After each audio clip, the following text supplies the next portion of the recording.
السلام علیکم، کیسے ہیں آپ سب؟ امید ہے خیریت سے ہوں گے۔ پلیز آپ ریڈ کرنے کے بعد میرے چینل کو سبسکرائب ضرور کریں۔ ناول سٹارٹ کرتے ہیں وحشت ریش کی۔ اس دن جب فیروزہ بیگم اور رمشا نے عائشہ کو گھر سے باہر نکال دیا تھا تو عائشہ، جس کی طبیعت کافی خراب ہو چکی تھی، اپنے آپ کو بمشکل سنبھالتی باہر نکل رہی تھی۔ اچانک چکر آنے کی وجہ سے نیچے گرتی ظفر صاحب، جو کسی کام سے ابھی آ رہے تھے، انہوں نے فوراً سے عائشہ کو سنبھالا۔ عائشہ اپنے ہوش سے بیگانہ ہو رہی تھی۔ ظفر صاحب انہیں ہاسپٹل لے کر گئے۔ وہاں انہیں پتہ چلا کہ عائشہ ماں بننے والی ہے۔ عائشہ کافی دن ڈپریشن میں رہی۔ انہی دنوں نصرت آپا نے عائشہ کا بہت خیال رکھا۔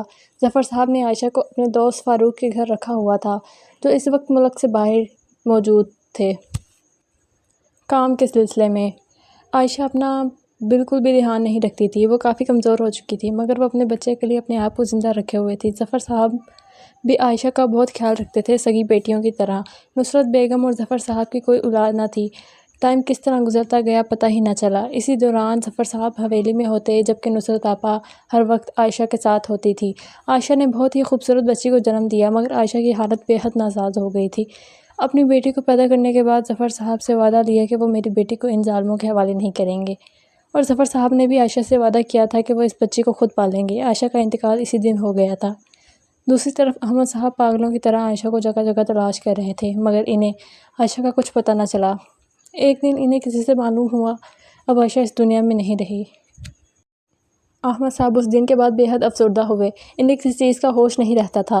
دوسری طرف رمشا کی طبیعت بھی کافی خراب ہو چکی تھی۔ اتنے چیک اپ کروایا تو اسے پتہ چلا اس کے پاس زیادہ دن نہیں بچے، اسے کینسر ہے۔ اسے خبر کے پتہ چلنے کے کچھ دنوں بعد رمشا کی حالت کافی سیریس ہو چکی تھی۔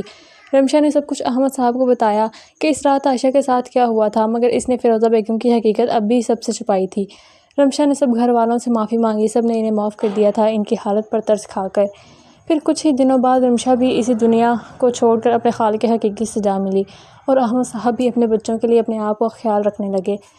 وہ اس بات سے انجان تھے کہ ان کی کوئی بیٹی بھی ہے اس دنیا میں۔ اسی طرح سالوں ہی گزر گئے تھے۔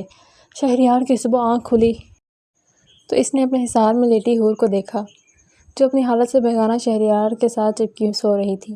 شہریار حور کو دیکھ کر ٹوٹ کر پیار آیا۔ شہریار اس کے چہرے پر جھکا، دونوں گالوں پر بے حد نرمی کے ساتھ چومنے لگا، اور حور کے سراپے کو دیکھا جہاں شہریار کی شدنوں کے نشان واضح تھے۔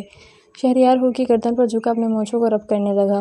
حور جو سو رہی تھی، اپنی گردن پر جبن محسوس ہوتے اپنی آنکھوں کو کھولے سامنے دیکھا۔ شہریار جو حور کی گردن پر جھکا ہوا تھا، اسے دیکھ حور نے اپنے دونوں ہاتھوں کا زور لگا کر شہریار کو خود سے دور کرنے کی کوشش کی۔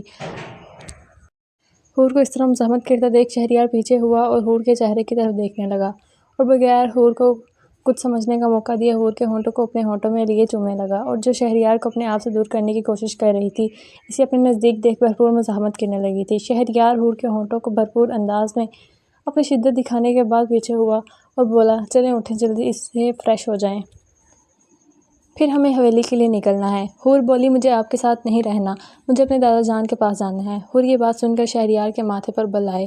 وہ ایک مرتبہ پھر سے حور کے ہونٹوں پر جھکا وہاں کاٹ گیا۔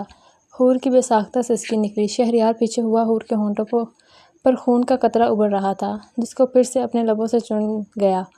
یہ ابھی چھوٹی سی سزا تھی یہ الفاظ بولنے کی، باقی کا دماغ آپ کا گھر جا کر ٹھیک کروں گا، اور آپ کے دادا جان کا بھی۔ شہریار اٹھا اور حور کو اپنی گود میں اٹھائے واش روم کی طرف لے جانے لگا۔ اپنی حالت دیکھ کر اور دوسرا شہریار کی گود میں اٹھائے جانے کی وجہ سے بے حد سرخ ہو گئی تھی۔ مجھے نیچے اتاریں، میں خود فریش ہو جاؤں گی۔ شہریار حور کو واش روم کے اندر اتارنے کے بعد حور پر جھکا بولا، جلدی سے فریش ہو کر باہر آئیں، اس سے پہلے میری نیت خراب ہو جائے۔ شہریار یہ کہتا باہر چلا گیا تھا۔